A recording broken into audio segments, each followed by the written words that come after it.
भाग 3। कोड के पीछे की साजिश। सूरत की हवा अब पहले जैसी नहीं रही। आरव और जाहिद की जिंदगी में कुछ ऐसा दाखिल हो चुका था जो केवल एक डिजिटल खतरा नहीं था, वो हकीकत बन चुका था। गार्ड एक्स अब एक सामान्य ऐप नहीं रहा। एक तरफ जहां इसके इस्तेमाल से हर हफ्ते सूरत में दो घटनाओं को टाला गया था, वहीं दूसरी ओर सिस्टमेटिक साइबर अटैक्स, सर्वर में घुसपैठ और एक के बाद एक हैकिंग अटेम्प्ट बढ़ने लगे थे। जाहिद ने जब सर्वर लॉग्स की डीप एनालिसिस की तो उसके हाथ एक आईपी पिंग आया, रूस का एक सर्वर, लेकिन आईपी स्थिर नहीं था। हर एक घंटे में उसका लोकेशन बदल रहा था।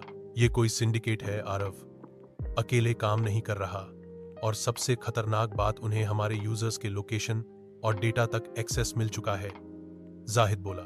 आरव का चेहरा सख्त हो गया। इसका मतलब हमारी ऐप अब लोगों की मदद नहीं कर रही, बल्कि खतरा बनती जा रही है। नहीं, अगर हम उसे वक्त रहते फिक्स करें, लेकिन हमें तुरंत एक नया सिक्योरिटी लेयर तैयार करना होगा जो एआई बेस्ट ट्रैकिंग सिस्टम को ब्लॉक कर सके। आरव ने 2 दिन लगातार बिना सोए उस पर काम किया। उनका टारगेट था guard X2, zero encrypted, high security और लोकल वॉलंटियर्स के लिए जीपीएस फ्री अलर्ट सिस्टम। लेकिन जैसे ही वो टेस्टिंग स्टेज पर पहुंचे, उसी रात कुछ ऐसा हुआ जिसने आरव की आत्मा तक हिला दी। उसकी बहन प्राची, जो कॉलेज स्टूडेंट थी, उसे घर लौटने में देर हो रही थी। आरव ने उसे कॉल किया तो फोन बंद था। फिर गार्ड एक्स ऐप ने उसे एक नोटिफिकेशन भेजा, suspicious activity detected near Nanpura underpass, female ID Prachi Shah. Aarav का दिल धड़क उठा। वो अपनी बाइक उठाकर भागा और जीपीएस लोकेशन के पास पहुंचा। वहां एक टूटी फूटी चप्पल पड़ी थी, प्राची की, और तभी पीछे से किसी ने उसके कंधे पर हाथ रखा। एसीपी मिताली देसाई। आरव, हमें खबर मिली है कि जिस ग्रुप का तुम पीछा कर रहे हो, उन्होंने तुम्हारी बहन को अगवा कर लिया है। वो गार्ड एक्स के बदले में उसकी जिंदगी मांग रहे हैं। गार्ड एक्स दूं?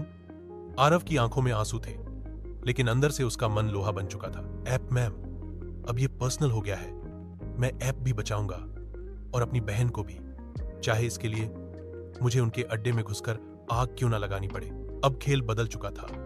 आरव और जाहिद को पुलिस का सीमित साथ मिल रहा था, लेकिन अब उन्हें अपने मिशन में और लोगों को जोड़ना था जो सिस्टम पर नहीं, इरादों पर भरोसा रखते हो। गार्ड X2 जीरो सिर्फ एक ऐप नहीं थी, अब ये एक क्रांति बनने जा रही थी। और वहीं कहीं अंधेरे में एक चेहरा काले चश्मे वाला आदमी एक नए मिशन पर निकल पड़ा था। अब तुमने मुझे चैलेंज किया है आरव शाह, तुम्हारी कहानी अब मेरे हाथों से ही खत्म होगी।